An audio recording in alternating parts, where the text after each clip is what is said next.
ಗುಳೂರಿನ ಶ್ರೀ ಮಹಾಗಣಪತಿ ದೇವಸ್ಥಾನದ ನೂತನ ಪ್ರವೇಶ ದ್ವಾರ ಕಾಮಗಾರಿಗೆ ಶಾಸಕ ಡಿಸಿ ಗೌರಿಶಂಕರ್ ಭೂಮಿ ಪೂಜೆ ಸಲ್ಲಿಸಿದರು.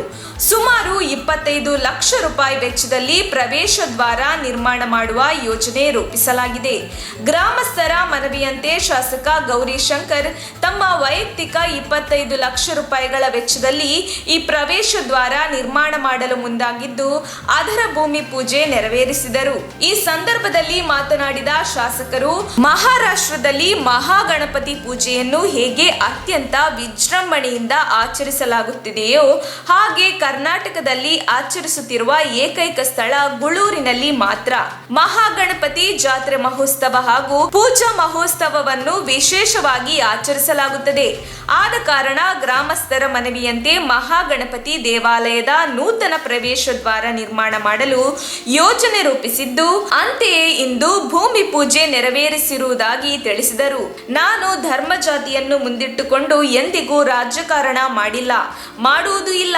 ಅಂತಹ ಸಂದರ್ಭ ಒದಗಿ ಬಂದಲ್ಲಿ ರಾಜೀನಾಮೆ ನೀಡಿ ಮನೆಗೆ ತೆರಳುತ್ತೇನೆ ಹೊರತು ಜಾತಿಗಳ ನಡುವೆ ಧರ್ಮಗಳ ನಡುವೆ ಒಡಕುಂಟು ಮಾಡುವ ಪರಿಸ್ಥಿತಿ ನಿಮ್ಮ ಮನೆ ಮಗ ಗೌರಿಶಂಕರ್ಗೆ ಬಂದಿಲ್ಲ ಎಂದರು. ಯಾಕಂದ್ರೆ ಮನುಷ್ಯ ಎಲ್ಲಿ ಬೇಕಾದ್ರೆ ಸುಳ್ಳು ಹೇಳ್ತಾನೆ, ಬಟ್ ದೇವ್ರ ಮಂದಿ ಸುಳ್ಳೋದು ಯಾವುದೇ ಕಾರಣ ಗೊತ್ತಲ್ಲ, ತಮಾಷೆ ಅಲ್ಲ. ದೊಡ್ಡ ಕಾಯಿಲೆ ಬಂದ್ಬಿಡ್ತಾವ ಅವನಿಗೆ ಸುಳ್ಳು ಹೇಳೋದು ದೇವಸ್ಥಾನ ಮನೆ ನಿಂತ್ಕೊಂಡು.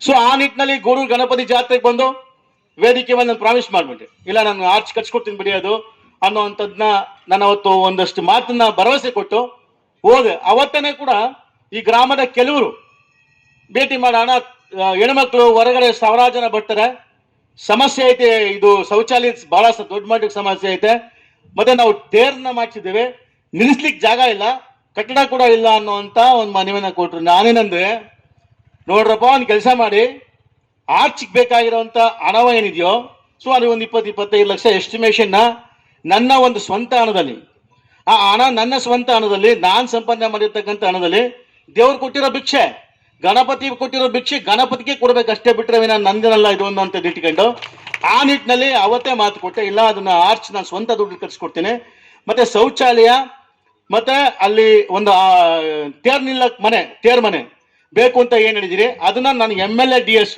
ನನಗ್ ಬರುವಂತ ಶಿವಕುಮಾರ್ ಅವರು ಹೇಳ್ಬೇಕಾದ್ರೆ ಹೇಳ್ತಿದ್ರು, ರಾಜಕಾರಣಿ ಕಷ್ಟ ಏನು ಅನ್ನೋದನ್ನ ರಾಜಕಾರಣ ಮಾಡೋದು ಗೊತ್ತಾಗ್ತದೆ, ಅಧಿಕಾರ ಸಿಕ್ದವ್ರು ಗೊತ್ತಾಗ್ತದೆ. ಯಾಕಂದ್ರೆ ರಾಜಕಾರಣಿ ಆದಂತ ಒಂದು ಕಷ್ಟ ಅವರು ಕೂಡ ಅನುಭವಿಸೋರೆ. ಜಿಲ್ಲಾ ಪಂಚಾಯತಿ ಮೆಂಬರ್ ಆದಂತ ಸಂದರ್ಭದಲ್ಲಿ ಎಷ್ಟು ಕೋಟಿ ದುಡ್ಡು ಬರ್ತದೆ, ಅವ್ರು ಅಷ್ಟು ಕೋಟಿ ಖರ್ಚು ಮಾಡಿರೋ ದುಡ್ಡು ಡೆವಲಪ್ಮೆಂಟ್ ದುಡ್ಡು ಬರಲ್ಲ, ಗೊತ್ತಿರಲಿ ಕೇಳಿ ಅವ್ರು ಹೇಳ್ತಾರೆ. ಏನ್ ಕುಮಾರಣ್ಣ, ಅವ್ರು ಎಷ್ಟು ಕೋಟಿ ಖರ್ಚು ಮಾಡಿರ್ತಾರೋ ಅಷ್ಟು ದುಡ್ಡು ಆ ಡೆವಲಪ್ಮೆಂಟ್ಗೆನೆ ದುಡ್ಡು ಕೊಡಲ್ಲ ಸರ್ಕಾರ. ಈ ಪರಿಸ್ಥಿತಿಗಳು ಇದಿರ್ತವೆ ಸಹಜ, ನನ್ಗೆ ಗೊತ್ತೈತೆ. MLA ಆದ ಪರಿಸ್ಥಿತಿ ಅಷ್ಟೇ, ನಾವ್ ಎಷ್ಟು ಮಾಡಿರ್ತೀವೋ ಅದು ದುಡ್ಡೇ ಬರಲ್ಲ ಡೆವಲಪ್ಮೆಂಟ್ಗೆ, ನಿಮ್ಗೆ ಗೊತ್ತಿರಲಿ. ಸೊ ಆ ನಿಟ್ಟಿನಲ್ಲಿ ನಮ್ಮ ಲಿಮಿಟೇಷನ್ಸ್ ಅಲ್ಲಿ ನಾವು ಪ್ರಾಮಿಸ್ ಮಾಡಬೇಕಾಗ್ತದೆ.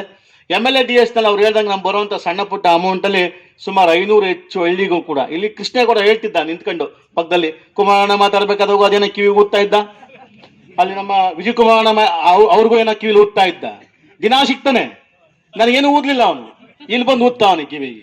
ನಮ್ಮ ತುಮಕೂರು ಮಾಧ್ಯಮದ ವಿಶೇಷ ಸುದ್ದಿಗಳನ್ನು ನಿರಂತರವಾಗಿ ಪಡೆದುಕೊಳ್ಳಲು ಚಾನೆಲ್ ಅನ್ನು ಸಬ್ಸ್ಕ್ರೈಬ್ ಮಾಡಿ. ಕ್ಷಣ ಕ್ಷಣದ ಸುದ್ದಿಗಳಿಗಾಗಿ www.nammathumakuru.com ಗೆ ಭೇಟಿ ನೀಡಿ.